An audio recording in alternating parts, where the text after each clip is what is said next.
moving this over to the women's side. When you think about the greatest women's sprinters, U.S. sprinters. U.S. sprinters, yes. Now, and in the 100 meters, we're kind of focusing down on that, right? So this is a hard conversation. I said this to you off camera. It's a hard conversation. So let's first address all the elephants in the room. Elephant number one. Actually, I'm not even going to take the biggest one. I'm going to take the smaller ones. If you're watching this and you are somewhere else in the world, we are aware that Jamaica has been dominating the sprints. Yes. So that's a separate content piece that we're not getting into right now. Yes. All due respect to the Jamaicans. And we'll even say a few names because we don't want you to think we're going to leave people out. Shelly Ann Fraser-Price, as far as I'm concerned, might be the greatest of all time. Absolutely. And there's a reason why that's disputed, and we'll get to that in a moment. As for Shericka Jackson, in the 200, she's like dominating. Elaine Thompson-Herah, double Olympic sprint champion. I think you got to put her above Shericka if we're talking 100. Yeah, specifically 100, of course. But we know. We see that. Don't worry. So that's there. The elephant in the room, which I'm going to call out, is the women's world record. Yes. And the fact that it was set. Now it's been over 20 years. I mean, it's coming up on 30 years. 30 plus years, yeah. So, yeah. The whole we're almost on 40 years. We know Flo Jo broke this record. She broke it during an era where a lot of stuff happened in track and field, and a lot of stuff never happened again. Yes. Since it happened there, there's a lot of reasons why people dispute that. Not going to get into it now. And that specific race, there's questions around like the wind and like all this stuff. It's like 0-0 wind. There's tons of questions, of course. But I don't know. I hate like moving somebody off of like the list, but it's almost like it's kind of like where Barry Bonds fell in baseball. Where I don't want to say it's the same. What I'm saying is like people, it's either is he in the conversation or is he not? You see what I'm saying? Yeah. I'll give her. Flo Jo is in the conversation. Obviously, there's just those asterisks about the time and the race or whatever. But like at the end of the day, she has the gold medal from the Olympic Games. That's the only thing she has in the 100 at least. So, like, she's in the conversation. Because she really had, I call what she did, she had the equivalent of a lightning strike. And I call that, it's a bolt thing. It's a bolt syndrome where a lightning strike is when somebody comes onto the scene and does things we've never seen before. Yeah. It's like a flash. It's like, bang, it happened. Because in track, I mean, these races, they be pretty fast if you ain't paying attention. Yeah. So, like... and I'll be fair to Flo Jo, where in the 200, she actually has a decent career. She won a silver medal in 1984. She won, I think, a silver medal at the World Championships in 1987. And then she won Olympic gold. But in the 100, she's a one in... Like, I hate to say it, but it's a one and done. Like, she did that 1 year and that was it. So it is what it is. I say my thought is you give her flowers. Yeah. You put her on the shelf and just say, okay, look, this is your spot. There you go. And now let's talk about everybody else. So who's the everybody else? So there's a couple people. There's two names. I'll go a little more recent now. Actually, no, I'm going to go in the past. I do like Evelyn Ashford. Evelyn Ashford is... I honestly don't know much about her. No. So Evelyn Ashford... keep it a buck with you. I know a lot, but I don't know that. Evelyn Ashford, she's the 1984 Olympic champion in the 100-meter dash. She broke the world record twice. She's the first person to ever run sub 10.8 seconds. She ran 10.79 and 10.76 all the way back in the 80s. So she was really dominating. And then she won silver behind Flo Jo in 1988. So she actually has a crazy career in the 100-meter dash. Okay. Yeah, she's before either of us were born. So she's a trailblazer. She's the people who laid the foundation because the landscape wasn't what it is now. It wasn't. Again, neither of us were born when she was competing, but she was I mean, again, the reason why eras do matter is because when people play the whole, like, this person in this era conversation, what they don't seem to take into account is if you send one of these sprinters now back in time, they don't develop the way they did now. It's a good because they don't have the same resources, technology, all that stuff. Like, what does Sha'Carri Richardson look like in that world? Yeah, meaning those coaches, training. Ain't no Normatec, ain't none of that. Theraguns, ain't none of that. It's true. It's all true. we got is maybe some ice for you. It's true. So that's fair. So I'll give Evelyn. I don't know if who else are you kind of thinking in the conversation? I mean, you brought it up. I mean, Gail Devers. She's part of that window when I was just getting into the sport. Yeah, she's. So I remember recognizing her face and being like, "Oh wow, this is Marion Jones is one of those asterisk names where it's like, she was dominant, and then a lot of stuff went down. That's crazy. I wasn't even thinking of Marion. She was of all that stuff. In 2000. Sydney, that was her. That was her. I mean, she was the woman that I saw. that again like inspired me. Like, whoa, we could do this. Yeah, man. So like it really broke my heart, man, to I see. I mean, just everything that played out, but like. I still have the memory Yeah. of watching her cross these lines first. That's fair. I'll also give some more recent is Carmelita Jeter, where she's, she won the 100 in 2011. She has, I think, 3 bronze medals in 2007, 2009, and another year as well.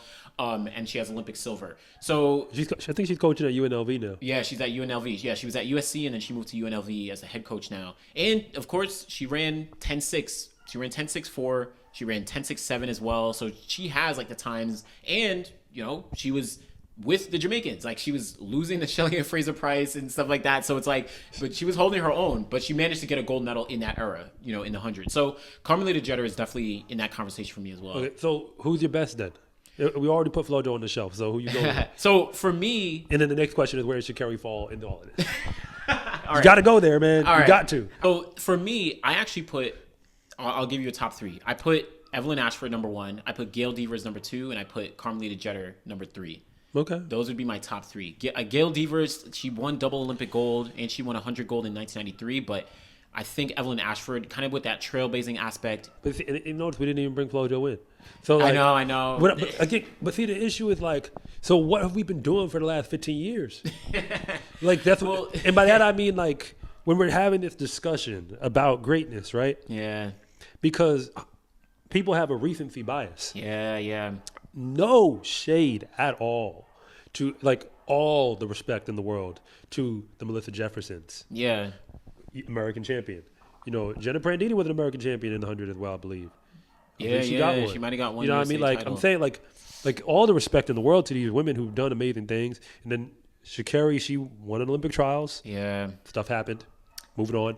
And then after that, she has proved herself now getting back to the top of the world, literally. Yeah. So, but I'm saying, like, the recency bias, when we're talking about greatness, it feels like, if I'm going to apply the same standard I applied to the men, then we just got people with applications, man. They got greatness applications, like, for the Hall of Fame, but, like, it's hard for me to stamp that thing and say in. It's true. Like, okay, getting into the Hall of Fame versus, like, getting into, like, Mount Rushmore. Let me say it that way. Yeah. It's fair. Yeah, that's a whole different. If you win a world, you made it in the Hall of Fame. Sha'Carri, you're in.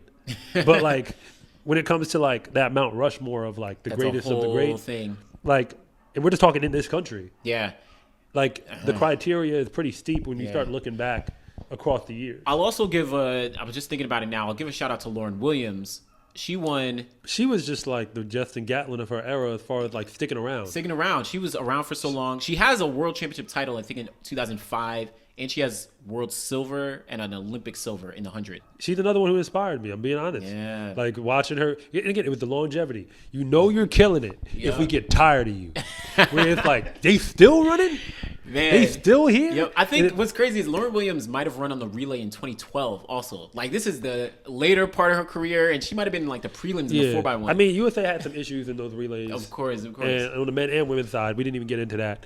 I mean, I feel like, man, that's a whole nother video. Yeah. But 4x1 USA. What do you think? All right, so let's talk about Sha'Carri. I mean, let me give it to you first. What do you think about Sha'Carri in terms of like all-time American sprinters in the 100-meter dash?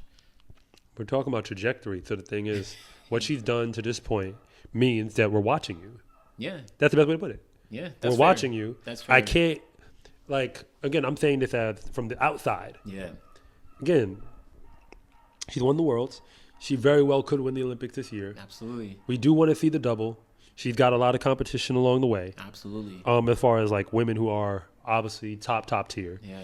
But we're focusing on the 100, and I would say the challenge is, like, it's not, we can't just give you the crown. No, like, of course. You got the only way to take the crown, you got to snatch that thing. Of course. And if that's gonna go to her, then from where we are, because she's 23. Yeah.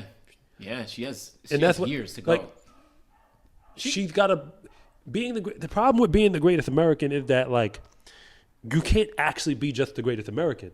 You actually have to be the greatest in the world to get in the conversation as the greatest American. Exactly. That's exactly. the thing. Yeah, because she might be the fastest American for a while, but she's gonna have to put up with Julian Alfred and others. And the all thing of them. Because they're all young. Like Julian is 22. Julian is younger, exactly. Yeah, right? so it's like people be acting like that's not a thing, but it is a major component that like we don't even really acknowledge you. To like that gold she won, that was the validation that Sha'Carri needed to now even start the conversation. Yeah, because she beat out, like you said, she beat out Julian and Cheyenne and Sharika, but she still has to do it again. But I think like, I think it's fair. Like she's not one of the greatest yet in terms of all-time career, but she could win. In theory, she could win the next 3 Olympics. She could win this year. But that's saying a lot because I mean, yes, granted, it's not like what we've seen from her has been so far and away impressive compared to what other athletes are doing. Getting the win is what matters. That's true. Mm-hmm. But as I say, like it's not the same thing as actually being like great. You got to be greatest in the world, like at least in your time period. So it's fair, right? And we spoke about Carmelita Jeter, Lauren Williams. They have multiple medals. I think Sha'Carri is on that trajectory.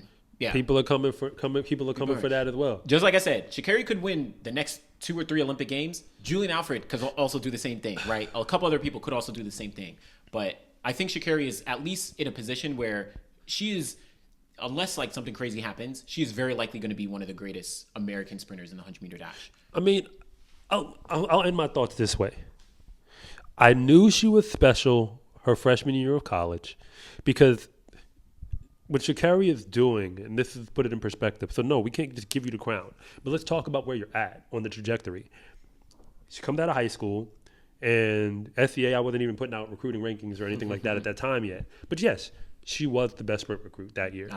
Like that's just what it was. Yeah, she was. So she was the best in high school, goes to college, and by the end of her freshman year has figured it out to win the 100 and wins it in record-setting time for the college level.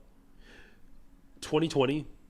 A lot of stuff went down. We all know why. So there was nothing for her to compete for, not legitimately. 2021, she wins Olympic trials. Yeah. We never really thought what she could do. From there, by 2023, she is the world champion. That's just what it was. Yeah. She's the world champion. She was the American champion. Nobody really doubted that. So the real question, I think that the real question we're addressing is, are there any other Americans who can run with her right now? I mean, like current era. Is there a name that you think, if it ain't her, who it's going to be? That's the real conversation that we never had. Well, I know. Right now, I don't see a name there's no that one, I can honestly say in 2024, if it's not Sha'Carri, then who in the 100? I mean, yeah, probably Sha'Carri is obviously by far. I would say Aaliyah Hobbs, Melissa Jefferson, they have that potential. Even TT Terry and Tamari Davis, they have a lot of potential. I thought last year Aaliyah Hobbs, she got injured, but she was kind of on a trajectory of like, I can do something really special. She's been dealing with so many injuries, but yes, Sha'Carri is like obviously currently. I mean, greatness is a very privileged group. Yeah, Aaliyah Hobbs is an incredible talent. I acknowledge it and I move on. Micaiah Briscoe gets slept on because she basically does it indoors. That's true. Like, there's a lot of great talents. Yeah. People who got all the talent that we wish we had, and probably most of the people watching. Like, I'm just being honest. Because to make it to that level, you got to be special. You have to. Like, it's not just good. Yeah. Not just great. You got to be special. Yeah. But then now we're talking about the greatest of the great just to even get in this conversation. It's fair. So for that reason, if it's not Sha'Carri, then who? I mean, tell me. That's fair. I'm sure the comment section will let me know, but it is what it is. My name is Anderson from The Final Leg. And I'm Coach Rob from SCA Track and Field. And thank you for watching this segment from The Finish Line. If you want to know what's really going on at the high school and college level, be sure to subscribe to Coach Rob Track and Field. And if you want more content on the best track and field athletes in the world, be sure to subscribe to The Final Leg.